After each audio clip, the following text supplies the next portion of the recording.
রাজনৈতিক সহকর্মী ভাই ও বোনেরা, আসসালামু আলাইকুম। আমরা প্রায় 17-18 বছর রাস্তায় ছিলাম, তাই না? পলাতক ছিলাম, বাড়িতে আসতে পারি নাই। অনেকের বাবা অসুস্থ, মা অসুস্থ, সন্তান অসুস্থ, কিন্তু আমরা বাসায় আসতে পারি নাই। অনেকের বাবা মা মারা গিয়েছে, দেখতে পারি নাই। হয়েছে না এমন?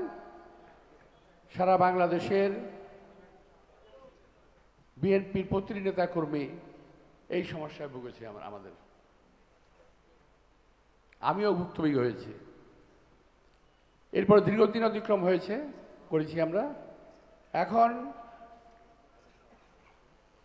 এত পরিশ্রমের ফল একেবারে বৃথা যায় নাই, এত ত্যাগের ফল বৃথা যায় নাই।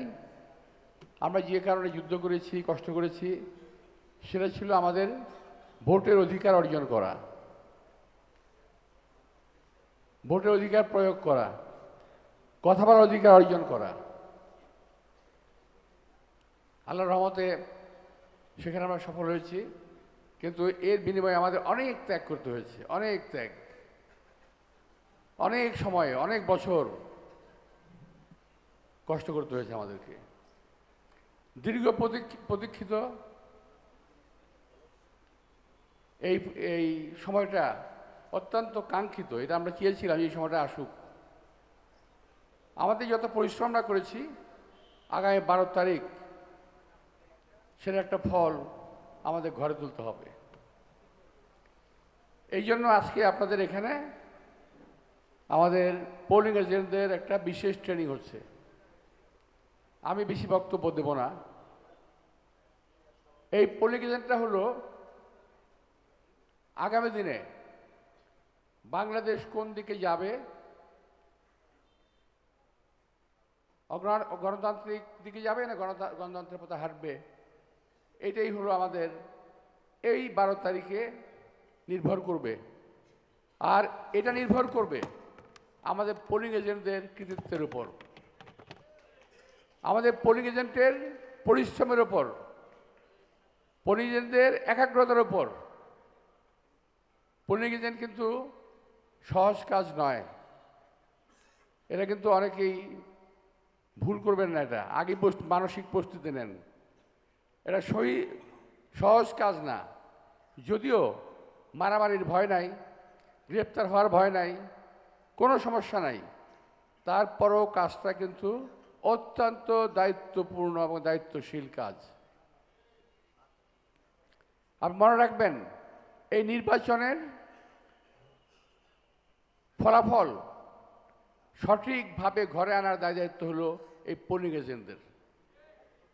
ওখানে মির্জা আব্বাসের কোনো হাত নাই, পোলিং এজেন্টের হাত আছে। পোলিং এজেন্ট ওখানে সর্বময় হর্তাকর্তা এবং ক্ষমতার অধিকারী। মির্জা আব্বাস ওখানে কোনো কথা বলতে পারবে না। আপনারা আমার প্রতিনিধি হিসেবে, বিএনপির প্রতিনিধি হিসেবে ওখানে কাজ করবেন। ভয়ের কিছু নাই। আপনি মনে রাখবেন যে আপনি ভিতরে আছেন, একা আছেন। এখন প্রিজাইডিং অফিসার উনি তো সরকারি লোক, না জানি আমার কি হয়। কোনো কিছু ভয়ের কিছু নাই। পুলিং অফিসার কেউ সরকারি লোক নয়, এরা হলো বিভিন্ন বেসরকারি প্রতিষ্ঠান থেকে, সরকারি প্রতিষ্ঠান থেকে হায়ার করা। যেমন আপনারা এখন সাময়িকভাবে পোলিং এজেন্ট হচ্ছেন, ওরাও সাময়িকভাবে প্রিজাইডিং অফিসার, পোলিং অফিসার। এটা মাথায় রাখতে হবে। আপনি কখনোই আপনার প্রতিপক্ষকে দুর্বল ভাববেন না, এক নাম্বার। আবার আপনি তার চেয়েতে অনেক দুর্বলতাও ভাববেন না। ভাবতে হবে উনি যে ক্ষমতা ওনার, সেই ক্ষমতা আমারও আছে। আপনি সারা বাংলাদেশের জনগণকে রিপ্রেজেন্ট করছেন। ভাবতে পারেন একটা পোলিং এজেন্ট আমি ছোট্ট, আমি কি করব? না, এই পোলিং এজেন্ট কিন্তু বিশাল ক্ষমতার অধিকারী ওই সময়ের জন্য। অন্তত ওই প্রিজাইডিং অফিসারের বিশাল ক্ষমতার অধিকারী ওই সময়ের জন্য। ওই পানিটা তো একটু। সুতরাং আপনাদের উপরে কিন্তু অনেক দায়িত্ব আছে। এই জায়গাটায়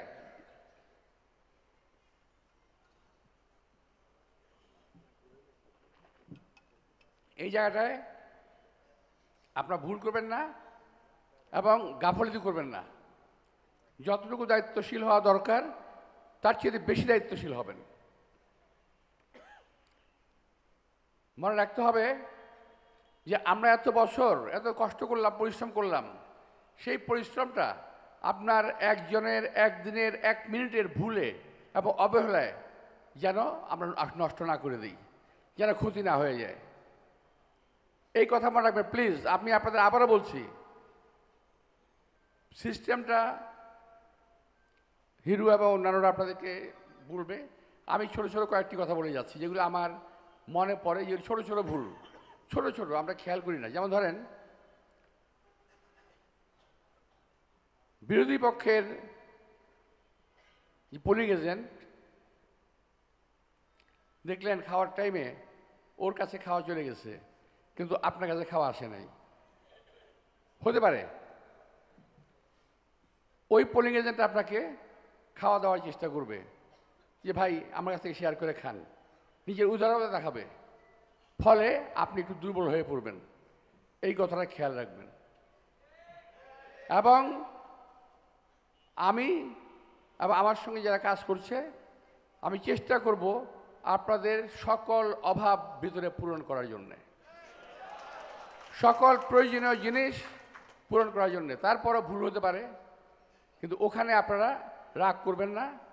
মনে রাখবেন দায়িত্বটা দেশনেত্রী বেগম খালেদা জিয়া আমাদের মাঝে নাই, তার একটা আমাদের চেয়ারম্যান তারেক রহমান সাহেব আছেন, আমরা তার প্রতিনিধিত্ব করছি, আর আপনি আমাদের প্রতিনিধিত্ব করছেন, অর্থাৎ দেশের প্রতিনিধিত্ব করছেন। এটা একটু মাথায় রাখতে হবে।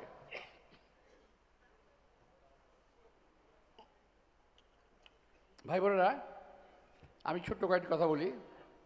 এটা বললাম খাওয়ার দিকটা। আরেকটা হলো, আমাদের যারা মহিলা পোলিং এজেন্ট আছেন,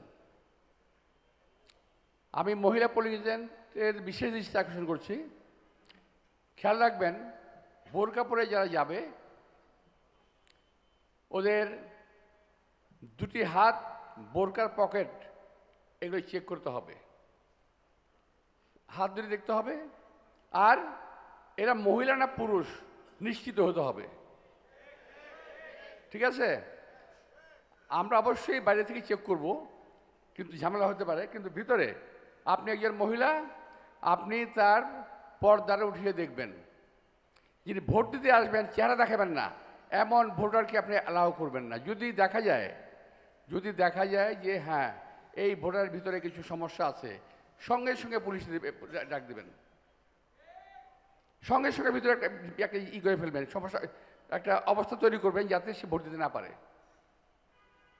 প্রিজাইডিং অফিসারদের আবার বলে দিই, প্রিজাইডিং অফিসারদের ম্যাক্সিমাম কিন্তু জামাত ইসলামের যাবে, এটাও বলে দিই আপনাদের। সেখানে আপনারা অটল থাকবেন, অটল, পাহাড়ের মতো অটল থাকবেন, টোকা দিয়ে যেন আপনাদেরকে হিলাতে না পারে। এখন বোরকা পরে মহিলা সেন্টারে ভোট দেওয়ার চেষ্টা করবে, এটা মাথায় রাখবেন। আবার পুরুষ ভোটাররাও 2-3টা ভোট ব্যালট সিল মেরে পকেটে নিয়ে যেতে পারে। সেখানে খেয়াল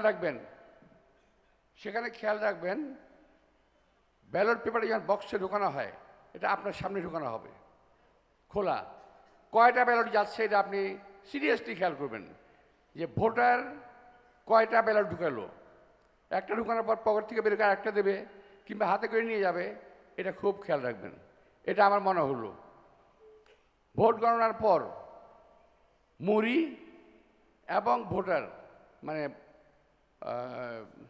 ব্যালট কঠিনভাবে মিলিয়ে দেখবেন।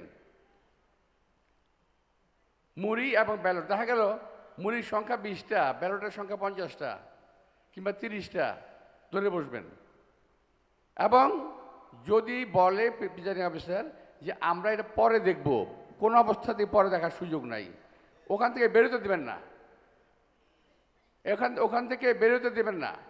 যদি বেরোতে চায়, যা ভোট হয়েছে লিখিতভাবে দিয়ে তারপরে যাবে। লিখিত না নিয়ে আপনারা বেরোবেন না ওখান থেকে। বাইরে হইচই হবে, গন্ডগোল হবে, পাত্তাই দিবেন না। এটা পুলিশ থাকবে, আর্মি থাকবে, কোনো সমস্যা নাই, আমাদের কুমিল্লা তো থাকবেই। ঠিক আছে? তাহলে ব্যালটটা ফেলার সময় খেয়াল রাখতে হবে কয়টা ব্যালট ফেললো। এটা কিন্তু সিরিয়াস, সবচেয়ে সিরিয়াস। কয়টা ব্যালট ফেললো এটা দেখবেন আপনি, সামনে থাকবেন এবং দেখবেন, খেয়াল করবেন। কাজটা কিন্তু খুব সহজ না, যা বলছি আমি এত সহজ না। আমি তো জীবনের প্রথম দিকে আমি পোলিং এজেন্ট ছিলাম। আমার চাচারা যখন ইলেকশন করেছে আমি কিন্তু পোলিং এজেন্ট ছিলাম, আমি জানি কাজটা। ওই সময় অবশ্য এত ঝামেলা ছিল না, এখন যে ঝামেলা হচ্ছে, এখন যুদ্ধ হচ্ছে রীতিমতো, তখন যুদ্ধ ছিল না। আমরা স্বাভাবিকভাবে ভোট দিয়েছি, মানে আমরা অ্যালাউ করেছি ভোটারদেরকে। এত ফলস ভোট, ভুয়া ভোট, জাল ভোট, বোরকা, এগুলা কিছুই ছিল না। কিন্তু এখন নতুন শুরু হয়েছে এগুলা। প্রিয় ভাইরা, আমি যেটা আপনাকে কী বললাম, আরেকটা জিনিস বলা হয়নি আমার। আপনাদের কিন্তু 6টার আগে পোলিং সেন্টারে ঢুকতে হবে। 6টার আগে, খেয়াল করবেন। 6টার পরে গেলে কিন্তু ঢুকতে দেবে না। আর আমরা বিএনপির নেতাকর্মী যারা আছি, আমি নিজে সহ, আমি অন্য কারোর কথা বলছি না, আমি নিজেও, আপনারাও তাই। আমরা একটু ঘুমের থেকে খুব মজা করে উঠতে চাই, আরাম করে ঘুম থেকে উঠে নাস্তা টাস্তা খেয়ে হাত মুখ ধুয়ে তারপরে আমরা যাব। এটা চলবে না এবার। এটা Mirza Abbas, polling agent, voter, কারো পক্ষে এই কাজটা করা যাবে না। ভোটারকেও যেতে হবে আগে, আমাকেও যেতে হবে আগে, আর আপনাদেরকে যেতে হবে সবচাইতে আগে আপনাদেরকে। তাহলে আপনাদেরকে কী কী দিলাম? একটা হলো সকালে যেতে হবে, আরেকটা হলো কটা ভোট পড়লো বাক্সে এটা, আরেকটা হলো বোরকা। বোরকা দেখলেই সাবধান হয়ে যাবেন প্রথমেই, ওর গতিবিধি খেয়াল রাখবেন। একটা পুরুষ ছেলে বোরকা পড়লে কেমন লাগে আর একটা মহিলা বোরকা পড়লে কেমন লাগে বুঝতেই পারবেন আপনারা, স্বাভাবিক। তো এই তিনটে জিনিস খেয়াল রাখবেন। আমি আবার বলছি, ভোরে ঘুম থেকে যেতে হবে, একেবারে সকালে ঘুম থেকে উঠে যেতে হবে। এখন না, যদি না হয় এখন থেকে অভ্যাস করেন, কয়েকটা দিন ভোর 6টায় ঘুম থেকে ওঠেন, 6টা না 5টায় ঘুম থেকে ওঠেন, নামাজ পড়েন, ফজর নামাজটা পড়ে তারপরে আপনি হাঁটতে যান। কাজ যখন এখন হাঁটতে যান, ঠিক আছে? তাইলে অভ্যাসটা থাকবে। তো প্রিয় ভাই বোনেরা, আমি এখন একটু বিদায় নেব। আপনাদেরকে কথা বলে আমি কতটুকু বুঝাতে পেরেছি আমি জানি না। আমাদের যারা কাজ করতেছে, আমাদের যারা নাকি আবার এক্সপার্ট, তারা কতটুকু বুঝাতে পারবে তা আমি জানি না। কিন্তু সমস্ত কিছু নির্ভর করবে আপনাদের কার্যক্রমের উপর। মনে রাখবেন, সকল কিছু নির্ভর করবে আপনাদের কাজের উপরে। আমাদের সারা জীবনের পরিশ্রম, রেজাল্ট আসবে আপনাদের হাত দিয়ে। আমাদের সারা জীবনের কষ্ট, রেজাল্ট আসবে আপনাদের হাত দিয়ে। সেই আপনারা যদি দায়িত্ব অবহেলা করেন, জাতির প্রতি দায়িত্ব অবহেলা করবেন, এটা খেয়াল রাখবেন। আপনার যে ভাই, আপনার বোন, আপনার বাবা, আপনার স্বামী জেল, জুলুম, কষ্ট, পলাতক, গুম, খুনের হত্যার শিকার হয়েছিল, 12 তারিখ সে রেজাল্ট আমাদের ঘরে আর আনতে হবে। তারপরে আমরা রেস্ট নেব, কোনো অসুবিধা নাই। ঠিক আছে? তো তোমাদের সবাইকে আন্তরিক শুভেচ্ছা এবং ধন্যবাদ জানিয়ে বক্তব্য শেষ করছি। আল্লাহ হাফেজ, আসসালামু আলাইকুম।